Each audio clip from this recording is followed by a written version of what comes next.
नमस्कार, आदाब। मैं शाइस्ता आप सभी का हार्दिक स्वागत करती हूं अपने इस चैनल बात देश और बिहार की। लोकसभा चुनाव 2024 की शुरुआत हो चुकी है। राजनीतिक दल प्रचार में लग चुके हैं।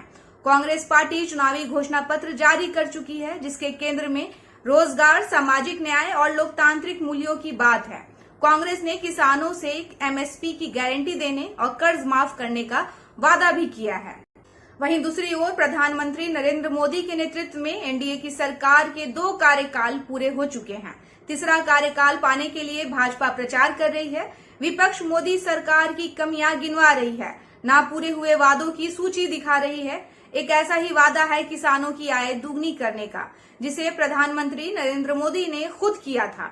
लेकिन इस चुनाव भाजपा किसानों की आय दुगनी करने पर बात नहीं कर रही है। भाजपा के प्रचार में इसे प्रमुखता से नहीं उठाया जा रहा है। भाजपा की घोषणा पत्र में किसानों का जिक्र प्राकृतिक खेती, सहकारी नीति और सम्मान निधि के संदर्भ में तो आता है, लेकिन आय डबल करने के वादे को ना तो दोहराया गया है और ना ही इस बात की स्पष्ट जानकारी दी गई है कि सरकार ने किसानों की आय दुगनी कर दी है। हालांकि प्रधानमंत्री नरेंद्र मोदी ने पिछले चुनाव से पहले किसानों से जो वादा किया था वह अभी तक पूरा नहीं हुआ है। किसानों की आय दुगनी नहीं हुई है।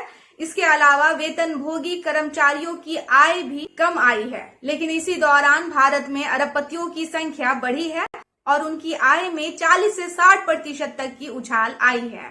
आइए जानते हैं कि आखिर इन 10 सालों में कितनी बढ़ी है किसानों की आय।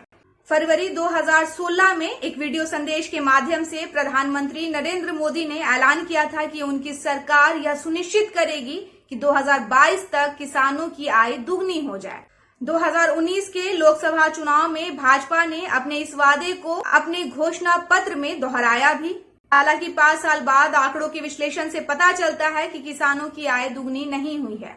मोदी सरकार में किसानों की आय में वृद्धि धीमी पड़ गई है। साल 2016 में प्रधानमंत्री नरेंद्र मोदी ने ऐलान किया था कि साल 2022 तक उनकी सरकार किसानों की आय दुगनी कर देगी। अपने लक्ष्य को पूरा करने के लिए सरकार ने कमेटी भी बनाई। सरकार की कमेटी ने अनुमान लगाया था कि साल 2022 तक किसानों की आय दुगनी करने के लिए उनकी सालाना आय में 10.4% की वृद्धि करनी होगी। लेकिन सरकार के ही सर्वे बताते हैं कि किसानों की आय में वार्षिक वृद्धि मात्र 2.8% की रही है। इससे साफ जाहिर होता है कि जिस तरह की वृद्धि होनी चाहिए थी उस तरह की वृद्धि नहीं हुई और किसानों की आय दुगनी भी नहीं हुई।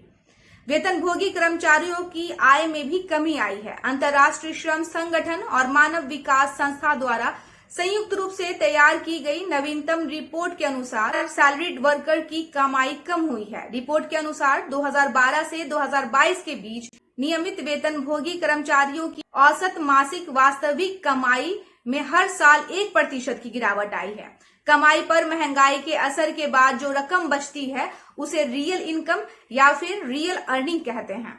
सैलरीड लोगों की कमाई पर असर खराब गुणवत्ता वाले कामों और महामारी के कारण पड़ा है। आधिकारिक सरकारी डेटा का उपयोग करके अंतर्राष्ट्रीय श्रम संगठन ने जो आंकड़ा निकाला है उसके अनुसार 2012 में एक नियमित सैलरीड वर्कर का औसत रियल मंथली इनकम 12,100 रुपये था, जो 2022 में घटकर 10,925 रुपया हो गया। पिछले महीने जारी इंडियन एम्प्लॉयमेंट रिपोर्ट 2024 के मुताबिक शहरी क्षेत्रों में कमाई ग्रामीण क्षेत्रों की तुलना में तेजी से घटी है। शहर के जो लोग साल 2012 में महीने का 13,616 रुपये कमाते थे, वहीं 2022 में 12,616 रुपये कमाने लगे। गांव में भी कमाई घटी है, लेकिन शहर की तुलना में यह कम है। 2012 में ग्रामीण क्षेत्रों में मजदूरी 8,966 रुपये थी, जो 2022 में घटकर 8,623 रुपया हो गई। अब जानते हैं कि इनकी तुलना में अमीरों की आय कितनी बढ़ी है। भारत में कुल 271 अरबपति हैं। इनकी संयुक्त रूप से संपत्ति $1 ट्रिलियन है, जो देश की कुल संपत्ति का 7% है। हुरून ग्लोबल रिच लिस्ट 2024 की टॉप 10 लिस्ट में मुकेश अंबानी का नाम है, जिनकी संपत्ति 40% बढ़कर $100 अरब हो गई है।